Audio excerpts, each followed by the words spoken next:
What's up, guys? Okay, don't worry, this isn't another evolution one. I'm sure you guys have been burnt out by the last 6 freaking things I did on evolution and the scientific method. However, if you notice at the end of the 6th part, I said that I was going to do the next one on a Mr. Hovind. This is that piece. And the reason why I'm doing this is for 2 reasons. One is it's just to show you what type of people are supporting this whole creationist movement. And 2, because this guy was the one presented to me as some great expert. Like he had, taught science for 15 years and, he knows a lot about it and he knows more than scientists. I did some looking up. That's the reason why I was so pissed off. That was one of the reasons I was so pissed off in the last stuff I did. Because this guy has no real credentials whatsoever. Is actually considered a laughingstock in some parts of not only the scientific community, but even the creationist movement. There are groups that want nothing to do with the man. And he's a dishonest bastard as well. So, hopefully this is just going to be one video, because I really don't want to do more than one. What I'm going to do is break down some of the things about this guy, and then I'm going to be putting up links for you guys to check out yourself, and those are links just for you to start with. Keep on going, keep on looking. I don't want you just to go by what I'm giving you. That way I don't want to hear any excuses that I'm railroading people. No, I want you guys to do the research to find out who this Kent Hovind is. Now, some people call him Dr. Kent Hovind. I refuse to call him that because he does not have any real credentials to be called a doctor. You might be wondering, how could you say that? You gotta understand that in this country there are a lot of unaccredited universities and things out there that will just give you doctorates that have no real academic standing whatsoever. And sometimes they just give out doctorates because they like you. There's tons of people out there with doctors in front of their names. Hell, Michael Jackson has a freaking honorary doctorate. Doesn't mean a goddamn thing. It's just honorary.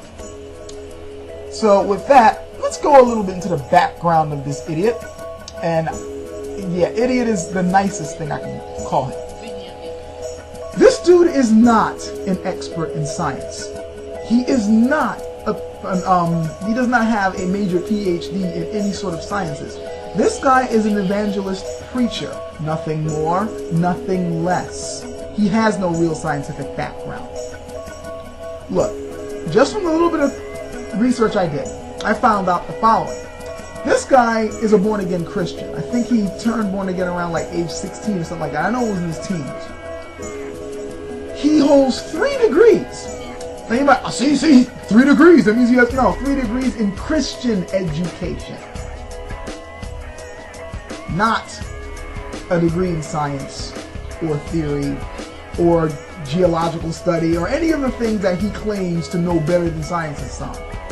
So all the things that he says that's unrelated to religion, he holds no credentials for that. Keep that in mind. The funny thing is also those 3 degrees that he got are from unaccredited institutions. But I mean, I'm not going to fault him for those because again, these are degrees in Christian education. And really, if you're well versed in the religion and you know your Bible back and forth and you know your dogma back and forth, I guess you should be allowed to preach it. So that's pretty much what those degrees are for him to preach evangelical Christianity. Now his teaching credentials, when he claims to have been able to teach for 15 years, he actually taught at Baptist schools. He taught at 3 of them in the beginning of his career. Then he opened up his own church. And he taught there and he preached there. So basically, he only taught Christian stuff. And once again, he taught it through 3 unaccredited degrees, which is based on Christian education, not basic education, and definitely not scientific education. Information's out there, people. Look it up. Now, it was soon after this that he joined the whole creationist movement thing, which to be honest, is what evangelicals tend to do anyway. As I said in the vids before, this creationist movement has been heavily embraced by evangelicals because this is their last gasp at trying to survive, where it's becoming increasingly apparent that their beliefs don't hold water, and they feel threatened by this, so they gotta latch on to something. Creationism, to the layman, to someone who knows very little about how science works and how the world around them works, it sounds like a really cool thing. It sounds logical, but it's not. And for me to explain and break down exactly why creationism just does not hold water in this at all in any real nature of science, for me to do that is going to be taking another group of videos, and I'm already exhausted from the last one. That's why I'm putting up links, because these links are not only links that break down who Hovind is, but some of these also break down the creationist argument. And plus, there's plenty of stuff on YouTube explaining just why creationism is bunk. Quite frankly, the only people who believe in it are the people who desperately hope to find some way to disprove evolution, which, as I've already shown in the last vid, you really can't do. People have been trying to tackle it for 150 years. If they haven't been able to do it, what the hell makes you think that a Christian guy with no real scientific background and very little in education is going to be the one to do it? Please. He joined the creationist movement and started coming up with lectures, including that infamous 100 reasons why evolution is stupid. That discussion has already been debunked many times over by real scientific experts. Hell, it's even been criticized by people in the creationist movement. In fact, Kent Hovind himself has been heavily criticized by people in the creationist movement. There's a particular group, big one, called Answers in Genesis, which had a big role with him, because they feel that he and people like him have actually been doing the creationist movement a disservice. Now, even though I consider the creationist thing to be completely full of shit, I do have to give some credit to the creationists that are at least trying their best to make this as scientific as possible.